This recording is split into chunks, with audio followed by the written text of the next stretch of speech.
제게는 가족보다 더 가깝다고 생각했고 제 인생이 끝날 때까지 평생 함께 할 줄 알았던 친구가 있습니다.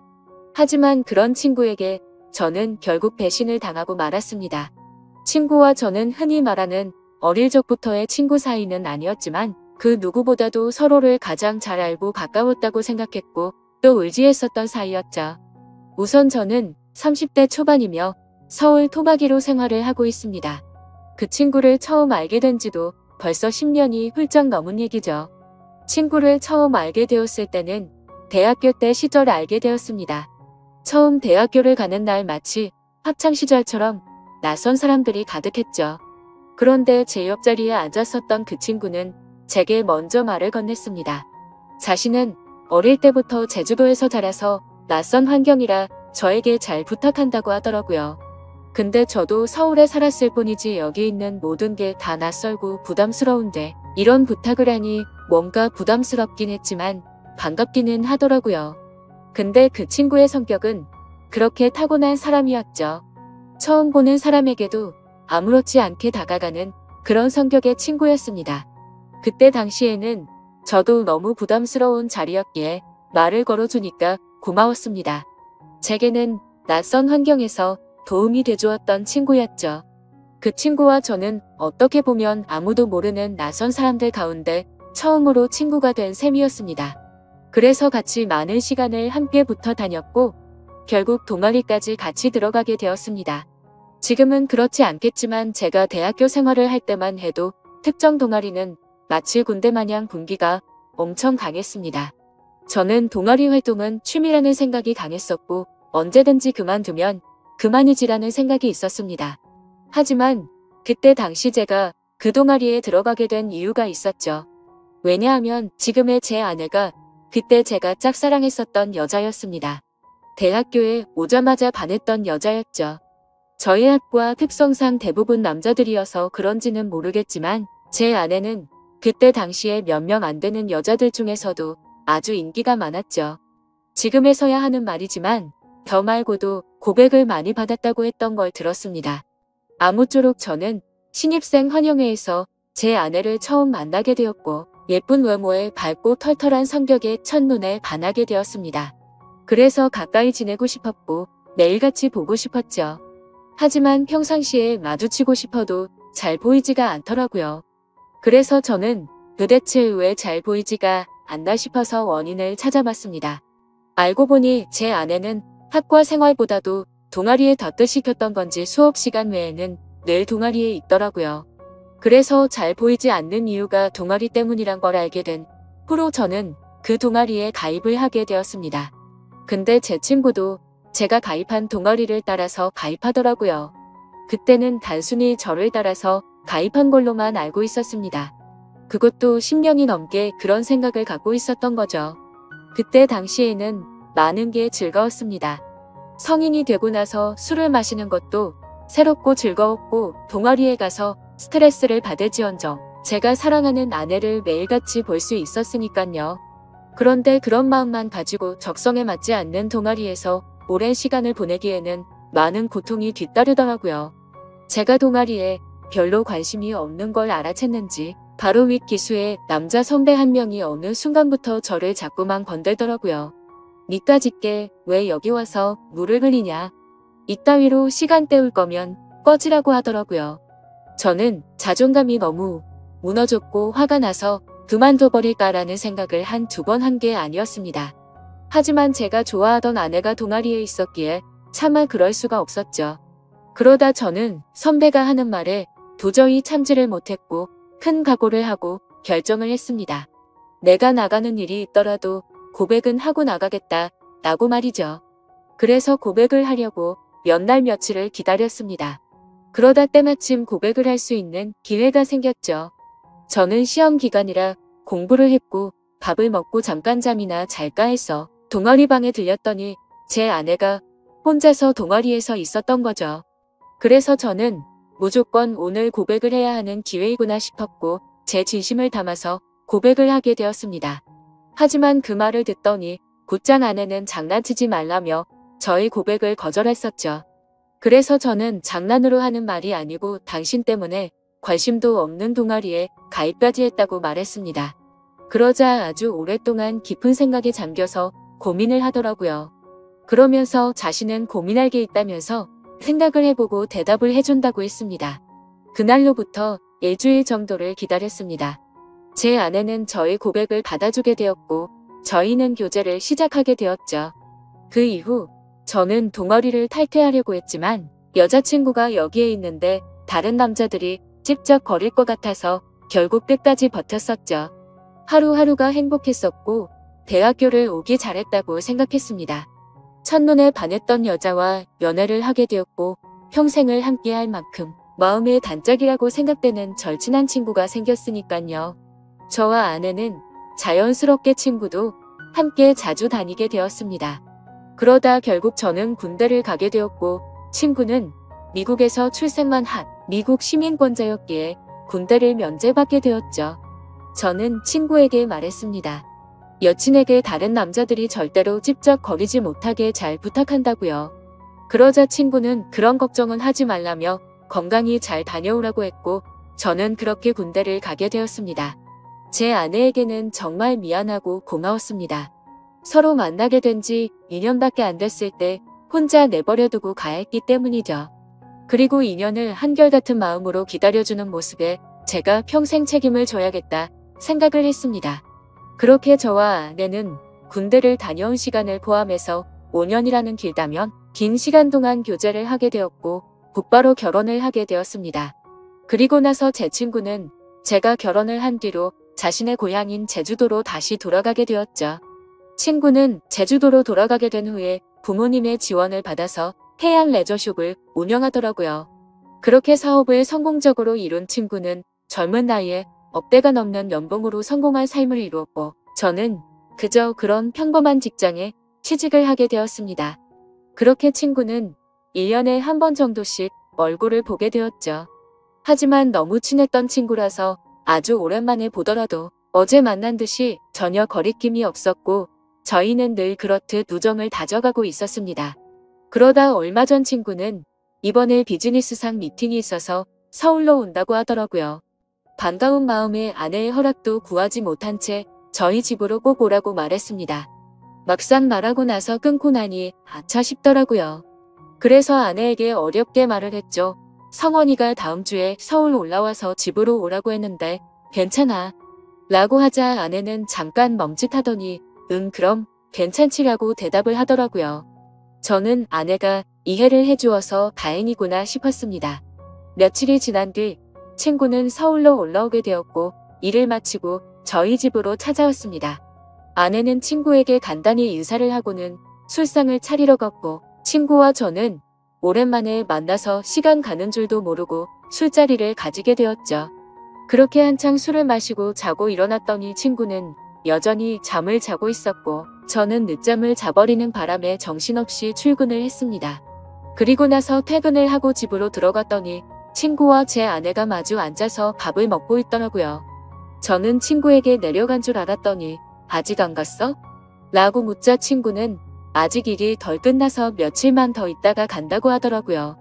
그러자 아내는 서울에 아는 사람도 없고 여기에 친구가 있는데 굳이 딴 데 가지 말고 저희 집에서 머물러도 된다고 말하더군요. 친구는 너무 민폐가 아니냐며 괜찮냐고 하는데 뭐라고 하겠습니까? 아내도 괜찮다고 하는데 친구가 되어가지고 다른 데 가서 자라고 할 수도 없었죠.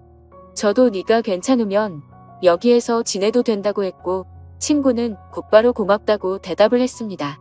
아내는 저도 앉아서 같이 밥 먹자며 밥을 차려주는데 뭔가 기분이 이상하더군요.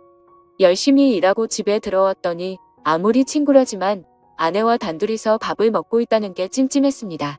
하지만 제가 너무 과하게 생각하는 거 아닌가 싶어 그냥 그러려니 할 수밖에 없었죠. 옷을 갈아입고 식탁에 앉으니 비싼 한우가 놓여져 있었고 온갖 음식이 푸짐히 차려져 있더라고요.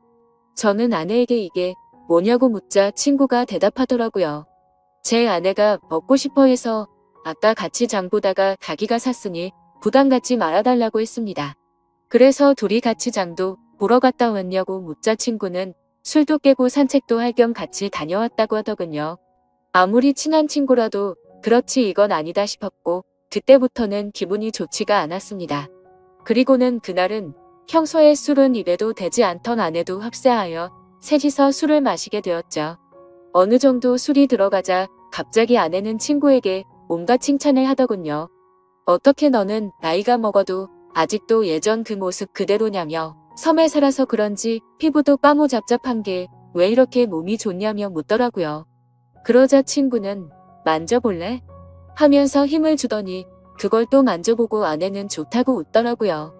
그때부터는 그냥 기분이 더러웠습니다. 남편을 옆에 두고 이것들이 무슨 짓거리인가 싶었죠.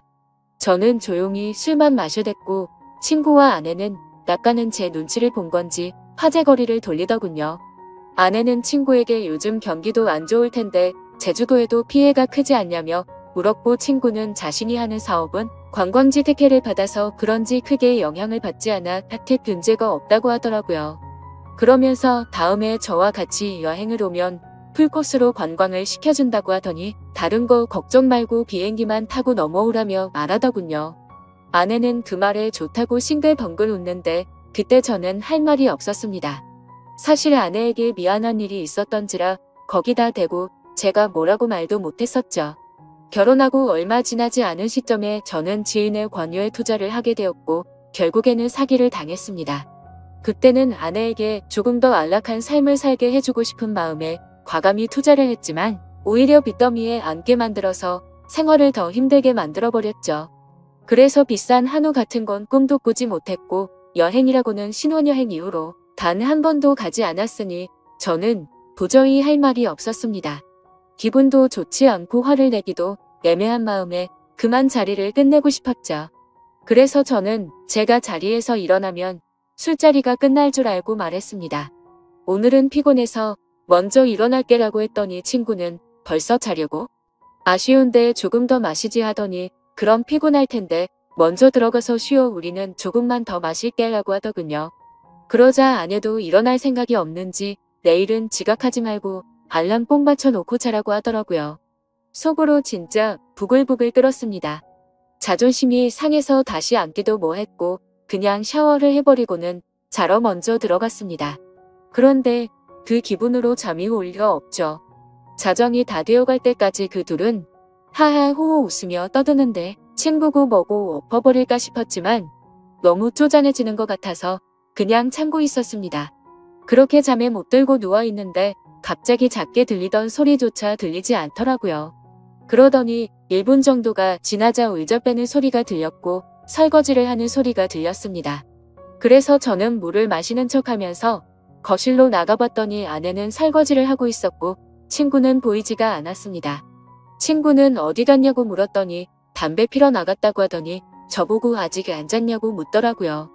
저는 목이 말라서 잠이 깼다며 물을 마시고 방으로 들어갔고 아내는 설거지를 끝마치고는 방으로 들어오더군요.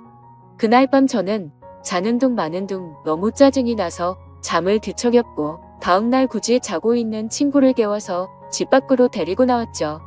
친구에게는 거짓말이라도 해서 내보내야 되겠다 싶어서 말했습니다. 진짜 미안한데 아무래도 아내가 조금 불편해 하는 것 같다고 했더니 친구는 아 그랬구나. 내가 너무 눈치가 없었지 라며 미안하다고 하더군요. 그러더니 어차피 오늘 저녁에 내려가려고 했다면서 미팅 다녀와서 저녁에 들어올 것 같은데 그때 짐 챙겨서 나간다고 하더라고요. 저는 그래서 오늘 나도 외부 미팅이 있어서 저녁에 얼굴은 못 볼 것 같다고 했습니다.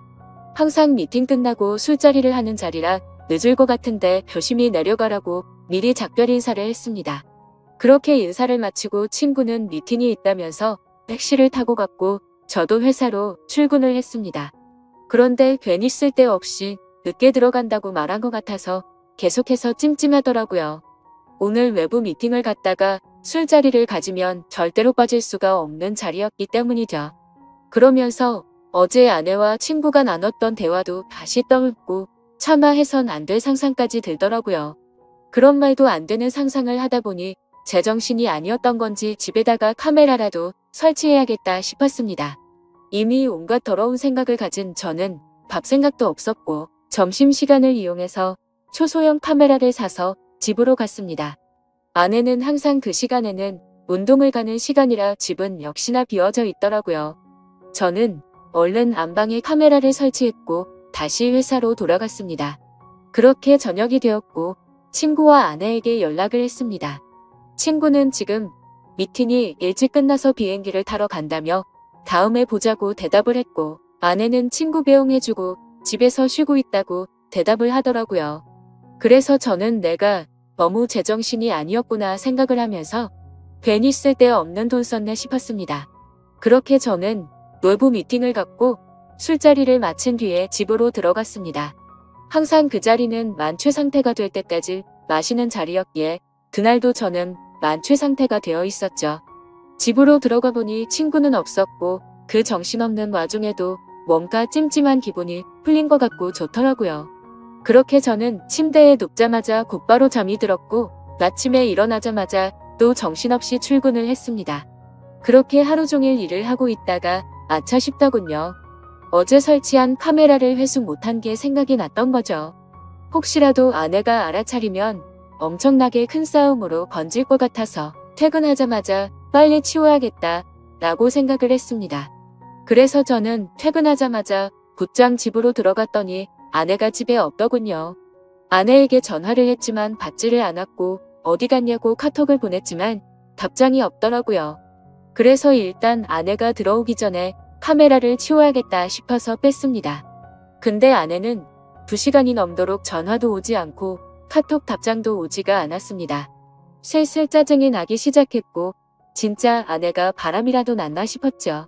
그래서 저는 갑자기 카메라 생각이 번뜩 났고 저장된 영상을 돌려봤습니다. 근데 정말 너무 충격적인 장면들이 그대로 녹화되어 있더군요. 제가 카메라를 설치하고 집 밖으로 나간 지 2시간 정도가 지나자 남자 여자 목소리가 들려오더니 제 아내와 친구는 방으로 키스를 하면서 들어왔습니다. 정말 그 모습을 보는 순간 바로 욕이 튀어나왔고 소리를 질러댔습니다. 그 둘은 자연스럽다는 듯이 제 침대에 누워서 스킨십을 하는데 너무 역겨워서 도저히 보질 못하겠더군요. 그래서 빨리 감기로 넘겨버렸고 오늘 날짜로 찍힌 영상을 봤더니 제주도로 내려갔다던 친구놈이 또 아내와 제 방으로 들어오는 겁니다. 너무 큰 충격을 받아서 할 말이 없고 생전 처음으로 눈물이라는 걸 흘렸습니다. 슬퍼서 우는 게 아니라 분노가 극도로 치밀어 오르다 보니 눈물이 난다란 걸 깨달았죠. 그러면서 제가 퇴근하기 1시간 전쯤 남편이 들어올 수도 있을 것 같다면서 계속 같이 붙어 있고 싶은데 아쉽다고 하더니 나가서 같이 있자고 하더니 화면에서 사라졌습니다. 제가 그 영상을 보는 중에도 제 아내는 친구놈과 밖에 나서 같이 붙어 있었던 거였죠. 저는 그래서 바로 친구놈에게 전화를 했습니다. 역시나 전화를 받지 않더군요. 근데 아내와 달리 몇 통을 걸었더니 전화를 받더라고요. 저는 침착하고 물었습니다. 제주도에 조심히 잘 내려갔냐고 물었죠. 그러자 친구는 잘 내려왔지. 그게 그렇게 궁금해서 전화를 이렇게 몇 통씩이냐고 했냐고 묻더군요. 그 말을 듣고 있는데 아내에게서 카톡이 바로 오더군요. 친구랑 오랜만에 만나서 영화를 보고 있다고 거짓말을 아주 자연스럽게 하더라고요. 카톡을 보자마자 더 이상 저는 분노를 참을 수가 없었고 곧바로 욕을 했고 소리를 질렀습니다. 네가 내 친구라는 놈이 어떻게 내 아내랑 바람을 필 수 있냐고 했죠. 그놈은 당황하면서 무슨 소리냐며 무슨 근거로 그런 말도 안 되는 소리를 하냐고 하더라고요. 저는 그래서 내가 전에 집에 도둑 들 것 같아서 카메라 설치해놨는데 이건 몰랐냐고 욕을 하니까 갑자기 아무 말이 없더니 전화를 끊더군요. 아내도 곧바로 카톡이 더 이상 오지 않았고 2명 다 전화며 카톡이며 제 연락을 무시하고 받지를 않고 폰을 꺼버렸습니다. 이게 바로 며칠 전에 벌어진 말도 안 되는 상황입니다. 어떻게 이런 일이 벌어질 수가 있는지 너무 충격적이어서 말도 제대로 나오지를 않습니다. 이미 장인 장모님께 연락해서 있는 사실 그대로를 말한 상태이고요. 더 웃긴 건 친구놈은 죄다 거짓말 투성인 정신나간 놈이었습니다. 친구놈이 운영하고 있다는 해양 레저숍의 연락처를 알아내서 전화를 해보니 전화가 되지 않더라고요. 그래서 저는 로드뷰를 이용해서 그 위치를 찾아냈고 근처에 있는 가게에 연락을 해서 물어봤습니다. 정말 죄송한데 제가 급한 일이 있어서 그런데 그쪽 옆에 있는 해안 레저쇼 혹시 문을 열었냐고 했더니 이미 폐업한 지 몇 달이 됐다고 하더라고요. 그리고 너무 답답한 마음에 대학 시절 같이 알던 친구에게 연락을 했더니 결국 설마 했는데 그 둘이 사고를 칠 것 같더니 일을 냈구나 라고 말하더군요. 무슨 말이냐고 물어보니 제가 군대에 갔을 때도 이 둘은 매일같이 붙어 다녔다고 하더라고요. 그래서 주변에서 이상하게 보긴 했지만 딱히 스킨십을 하고 일했던 건 아니었고 제가 있을 때도 셋이서 자주 다녔기에 그냥 친구 사이로 같이 다니는구나 했답니다. 도대체 어떻게 사람이 이런 거짓말을 아무렇지 않게 할 수가 있을까요? 아내는 그 친구놈의 재력이 부러워서 정신이 나갔던 건지 아니면 대학 시절부터 그놈에게 마음이 있었던 건지 알 수가 없고 이제는 알고 싶지도 않네요. 아무튼 이것들을 용서할 생각은 절대로 없고 연락이 되는 대로 곧바로 모든 사실을 알려주고는 이혼을 하려고 합니다. 혹시라도 더 큰 복수를 할 수 있는 방법은 없을까요? 정말 손이 덜덜 떨리고 너무 열이 받아서 속 시원하게 복수를 하고 싶은 심정입니다. 너무 흥분해서 쓴 글이라 엉망진창인데 읽어주셔서 감사합니다.